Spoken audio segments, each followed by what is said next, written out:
Big boss Malayalam season 6 നാളത്തെ പ്രൊമോയിൽ പ്രധാനമായിട്ടും കാണിച്ചിരിക്കുന്നത് നമ്മുടെ റോക്കി സിജോയുടെ ദേഹത്ത് കൈവച്ച ഒരു ഇതാണ് കാണിച്ചത്.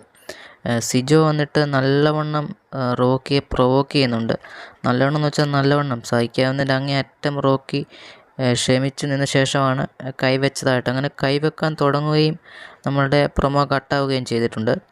എന്തായാലും ഇന്ന് നടന്ന ക്യാപ്റ്റൻസി ടാസ്കിലായാലും പിന്നെ സിജോ ജയിക്കുകയും റോക്കി പിന്നെ അതിൽ ഫെയിലാവുകയൊക്കെ ചെയ്തിരുന്നു. അതുമായി ബന്ധപ്പെട്ട തർക്കങ്ങളും കാര്യങ്ങളൊക്കെ ഇങ്ങനെ നടക്കവെയാണ് ഈ ഒരു പ്രൊവോക്കും കാര്യങ്ങളൊക്കെ കൂടുതലായിട്ട് സിജോ മാക്സിമം അങ്ങേയറ്റം പ്രൊവോക്ക് ചെയ്യുന്നുണ്ട്. അങ്ങനെയാണ് റോക്കി കൈവച്ചത്. പക്ഷേ ഈ ഒരു ഇതിൽ റോക്കിക്ക് നല്ല രീതിയിലുള്ള ഫാൻ ബേസും കാര്യങ്ങളൊക്കെ വന്നുകൊണ്ടിരിക്കുകയായിരുന്നു. നമ്മുടെ ഗബ്രിയും ജാസ്മിനുമായുള്ള ഇതിലൊക്കെ ഏറ്റവും കൂടുതൽ സപ്പോർട്ടൊക്കെ റോക്കിക്കായിരുന്നു വന്നത്. പക്ഷേ റോക്കി അങ്ങനെ ചെയ്യേണ്ട കാര്യമില്ലായിരുന്നു. റോക്കി പുറത്തായി എന്നാണ് നമുക്ക് കിട്ടിയ വിവരം.